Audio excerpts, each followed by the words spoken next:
ನನ್ನ ಹೆಸರು ವತ್ಸಲಾ ಶ್ರೀಷ. ಇದು ನಾನೇ ಬರೆದ ಕತೆ. ಅಪ್ಪ ಗೋಡೆ ಹಿಡಿದುಕೊಂಡು ಹೋಗುತ್ತಿದ್ದರು. ಅಪ್ಪ ಕೈ ಇಟ್ಟಲ್ಲೆಲ್ಲ ಗೋಡೆಯ ಬಣ್ಣ ಸ್ವಲ್ಪ ಸ್ವಲ್ಪವೇ ಮಸುಕಾಗುತ್ತಿತ್ತು. ಇದನ್ನು ಕಂಡು ಹೆಂಡತಿಯ ಮುಖಭಾವ ಬದಲಾಗುತ್ತಿದ್ದುದನ್ನು ನಾನು ಗಮನಿಸಿದೆ. ಅದೊಂದು ದಿನ ಅಪ್ಪ ಎಂದಿನಂತೆಯೇ ಗೋಡೆಯ ಮೇಲೆ ಕೈ ಇಟ್ಟಿದ್ದರು. ಮಂಡಿ ನೋವಿಗೆ ಎಣ್ಣೆ ಹಚ್ಚಿದ್ದರೋ ಏನೋ, ಕೈಗುರುತು ಗೋಡೆ ಮೇಲೆ ಗಾಢವಾಗಿ ಅಂಟಿಕೊಂಡಿತು. ಹೆಂಡತಿ ಒಳಗೆ ಬಂದು ನನ್ನೊಡನೆ ರೇಗಿಯೇ ಬಿಟ್ಟರು. ನನಗೂ ಒಂದು ಏನಾಯಿತೋ ಏನೋ. ಅಪ್ಪನ ರೂಮಿಗೆ ಹೋದೆ. ಅಪ್ಪ, ನಡೆಯುವಾಗ ಗೋಡೆ ಹಿಡಿಯದೆ ನಡೆಯಲು ಪ್ರಯತ್ನಿಸಬಾರದೆ ಎಂದೆ. ಧ್ವನಿಯಲ್ಲಿದ್ದ ಅಸಹನೆ ಅತಿಯಾಯಿತೇನೋ ಅನಿಸಿತು. ಅಪ್ಪ ನನ್ನೆಡೆಗೆ ನೋಡಿದರು. 80 ವರ್ಷದ ಅಪ್ಪನ ಮುಖ ಚಿಕ್ಕ ಮಗು ತಪ್ಪು ಮಾಡಿದಂತಿತ್ತು. ಅಪ್ಪ ಮೌನವಾಗಿ ತಲೆ ತಗ್ಗಿಸಿದರು. ಛೇ, ನಾನು ಹಾಗನ್ನಬಾರದಿತ್ತು ಎಂದೆನಿಸಿತು. ಸ್ವಾಭಿಮಾನಿಯಾಗಿದ್ದ ಅಪ್ಪ ಮುಂದೆ ಮೌನಿಯಾದರು. ಆಮೇಲೆ ಗೋಡೆ ಹಿಡಿದು ನಡೆಯಲಿಲ್ಲ. ಅದೊಂದು ದಿನ ಅಪ್ಪ ಆಯ ತಪ್ಪಿ ಬಿದ್ದು ಹಾಸಿಗೆ ಹಿಡಿದರು. ಮತ್ತೆರಡು ದಿನಗಳಲ್ಲಿ ಇಹಲೋಕವನ್ನು ತ್ಯಜಿಸಿದರು.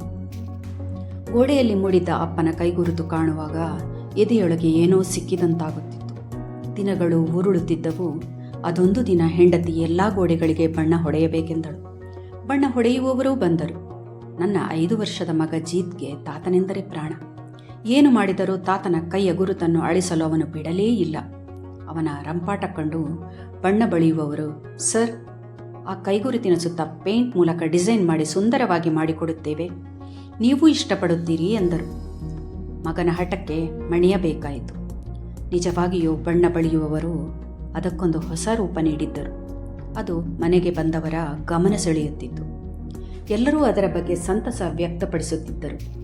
ಮುಂದೆ ಪ್ರತಿ ಬಾರಿ ಬಣ್ಣ ಬಳಿಯುವಾಗಲೂ ಆ ಜಾಗವನ್ನು ಮಾತ್ರ ವಿಶೇಷವಾಗಿ ಪೇಂಟ್ ಮಾಡಲಾಗುತ್ತಿತ್ತು.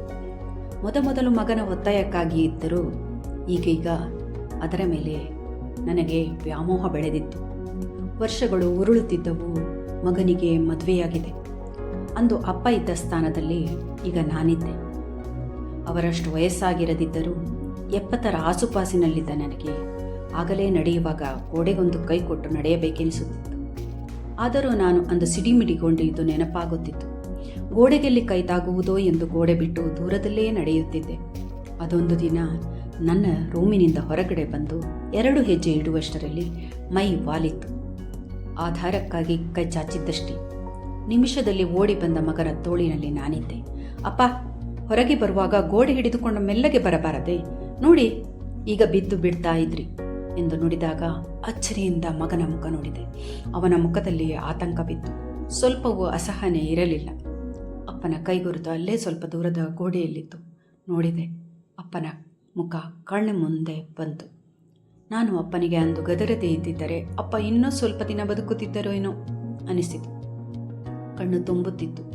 ಓಡಿ ಬಂದ 6 ವರ್ಷದ ಮೊಮ್ಮಗಳು, ತಾತ, ನನ್ನ ಹೆಗಲು ಹಿಡ್ಕೊಂಡು ನಡೀರಿ ಎಂದು ನನ್ನ ಕೈಯನ್ನು ಅವಳ ಹೆಗಲ ಮೇಲೆ ಇರಿಸಿಕೊಂಡು ಮುದ್ದಾಗಿ ನಕ್ಕಳು. ಹಾಲ್ನಲ್ಲಿ ಸೋಫಾದ ಮೇಲೆ ಕುಳಿತು ಮೊಮ್ಮಗಳು ಅವಳ ಡ್ರಾಯಿಂಗ್ ಪುಸ್ತಕ ತಂದು, ತಾತ, ಇವತ್ತು ಕ್ಲಾಸಲ್ಲಿ ಡ್ರಾಯಿಂಗಲ್ಲೇ ನನಗೆ ಫಸ್ಟ್ ಪ್ರೈಸ್ ಬಂತು ಎಂದಳು. ಹೌದಾ, ಯಾವ ಚಿತ್ರ ಬರೆದು ತೋರಿಸು ಎಂದೆ. ತೆರೆದು ತೋರಿಸಿದಳು. ಗೋಡೆಯ ಮೇಲೆ ಅಪ್ಪನ ಕೈಗುರುತಿಗೆ ಸುಂದರವಾಗಿ ಡಿಸೈನ್ ಮಾಡಿದ ಚಿತ್ರವನ್ನು ಮೊಮ್ಮಗಳು ಗೋಡೆಯಲ್ಲಿದ್ದಂತೆ ಬರೆದಿಟ್ಟಿದ್ದಳು. ಮೊಮ್ಮಗಳು ಮತ್ತೆ ಹೇಳಿದಳು, ತಾತ, ಮಿಸ್